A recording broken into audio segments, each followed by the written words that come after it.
ఈ వీడియోలో ఈ ఫిమేల్ ఐపీఎస్ ఆఫీసర్ రెస్పాన్స్ చూడండి. కోయంబత్తూరులో ఒక 10 ఇయర్స్ పాప రేప్ అండ్ మర్డర్కి గురైంది. దీనికి సంబంధించిన ప్రెస్ కాన్ఫరెన్స్లో సీనియర్ ఐపీఎస్ ఆఫీసర్ ఇలా పగలబడి విరగబడి నవ్వుతూ కనిపించారండి. ఇది ఎంతవరకు కరెక్ట్ కింద కామెంట్ చేయండి. ఫస్ట్ థింగ్ అండి, వాళ్ళు ఆ కేసు అయితే సాల్వ్ చేసి ప్రెస్ మీట్ పెట్టారు. వాళ్ళ డ్యూటీ వాళ్ళు చాలా ప్రాంప్ట్గా చేశారు, త్వరగా చేశారు, అక్కడి దాకా బాగానే ఉంది. కానీ ఒక్కసారి ఊహించండి, ఇదే ప్రెస్ మీట్ని రేప్ అండ్ మర్డర్కి గురైన పాప వాళ్ళ తల్లిదండ్రులు చూస్తూ ఉంటే వాళ్ళు ఎలా ఫీల్ అవుతారు? ఖచ్చితంగా బాధపడతారు, అవునా కదా? సందర్భానికి ఉచితంగానే బిహేవియర్ ఇది. ఒక ఆఫీసర్ పబ్లిక్లో ఉన్నప్పుడు రెస్పాన్సిబుల్గా బిహేవ్ చేయాలి. ఎంపతి లేని పబ్లిక్ సర్వెంట్స్, కామన్ సెన్స్ లేని పబ్లిక్ సర్వెంట్స్ సమాజానికి ఎంతవరకు ఉపయోగకరం? ఏదో ఒక రోబోట్ లాగా మీకు ఇచ్చిన టాస్క్ కంప్లీట్ చేసేసి పని అయిపోయింది అనుకుంటే ఐఏఎస్ ఐపీఎస్ అనే పెద్ద పెద్ద ట్యాగ్లు ఎందుకు? ఎథిక్స్ అండ్ మోరల్స్ అనే ఒక పేపర్ రాసి క్లియర్ చేసిన తర్వాతే సివిల్ సర్వెంట్స్ అవుతారు కదా.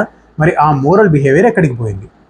ఈ విషయాన్ని తమిళనాడు గవర్నమెంట్ చాలా సీరియస్గా తీసుకోవాలి కూడా. అండ్ ఆ ముగ్గురు ఐపీఎస్ ఆఫీసర్ని సస్పెండ్ చేయడం కూడా జరిగింది. ఈ ఇష్యూపై మీ ఒపీనియన్స్ కామెంట్ చేయండి. Thank you so much.